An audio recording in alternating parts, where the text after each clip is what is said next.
প্রতিটা সকাল একটা নতুন শুরু। Good morning. সকালবেলা ঘুম থেকে উঠে ব্রাশ করে নিয়েছি, আর এই যে দেখো মর্নিং ওয়াকে বেরিয়ে গেছি। আজকে না অনেক লেট হয়ে গেছে, তাই আর দূরে কোথাও যাবো না, এই পাশের মাঠটাতে একটু হেঁটে নেবো। আর এই যে এটা আমার পিসি হয় সম্পর্কে। পিসি না খুব ফাস্ট হাঁটে, আমি না পেছনেই পড়ে থাকি, পিসির সাথে হাঁটতে পারি না। আর এই যে ঘড়ির কাঁটায় 6টা বেজে গেছে, আমি এখন বাড়ির দিকে রওনা দিয়েছি, কারণ আমার মেয়ে স্কুল আছে, যাওয়ার পথে দুটো ফুল নিয়ে নিয়েছি, আমার মেয়ে স্কুলে নিয়ে যাবে। আর আমি এসেই না আগে বাসি ঘরটা ঝাঁট দিয়ে নিই। আর বাসি ঘরটা ঝাঁট দেওয়ার পর বাইরে বেরিয়ে দেখি মা ঝাঁট দিয়ে ফেলেছে উঠোনটা, তাই আমার আর বাইরে বেরোতে হলো না। যাই হোক, এই যে ঘর মুছতে গেছি, আমি না সামান্য একটু লবণ দিয়ে ঘর মুছছি, লবণটা দেখো হাত থেকে পড়ে গিয়ে এরকম ছড়িয়ে ছিটিয়ে গেল, ঘরটাও মোছা হয়ে গেল। আর আমার বাড়িতে আরেকটা সদস্য আছে, এই দেখো, এ যেহেতু সারা রাত এখানেই ছিল, ঘরটা নোংরা ছিল, তাই আমি ওর ঘরটাও পরিষ্কার করে দিয়েছি। আমি ওকে আরেকটু সময় আটকে রাখবো, আমার মেয়ে যতক্ষণ স্কুলে না যায়। তারপর ওয়াশিং মেশিনে জামা কাপড় দিয়ে দিলাম। 3-4 দিন ধরে বৃষ্টি হচ্ছে, তার কারণে অনেক জামা কাপড় জমে গেছে, তাই আজকে জামা কাপড়টা সকাল সকালই দিয়ে দিলাম।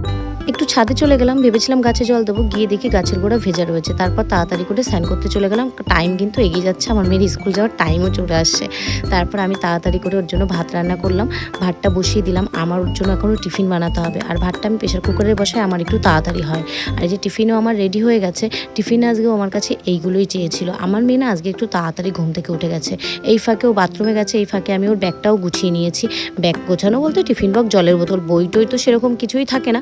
তারপর এই যে মেয়েকেও আমি রেডি করে দিয়েছি। মেয়ে না রেডি করার সময় ভিডিও করিনি, কারণ লেট হয়ে যেত অনেকটা, আমরা অনেকটাই লেট হয়ে গেছি। তারপর একটু সোফায় বসলো, আর আমি একটুখানি আগে থাকতে ঘর থেকে বের করি, কারণ ও বাইরে বেরিয়ে না অনেকটা টাইম খেলা করে। আর ও কিন্তু একটু ঘরের ঠাকুরকে আর বাইরের তুলসী মঞ্চকে প্রণাম করে কিন্তু বাড়ি থেকে যায়। আর এই যে দেখো একটু খেলাধুলো করছে। ভিডিওটা না বেশি বড় করবো না। আর আমার বাড়ি না একদম রাস্তার পাশে বলে আমার কোনো সমস্যা হয় না, আমি বাড়ি থেকে বাস আসছে কিনা দেখতে পাই। ভিডিওটা আমি আর বেশি বড় করলে। আমার এই সুন্দর সকালের ছোট্ট ভিডিওটা তোমাদের যদি ভালো লাগে, তাহলে আমার পাশে থেকো।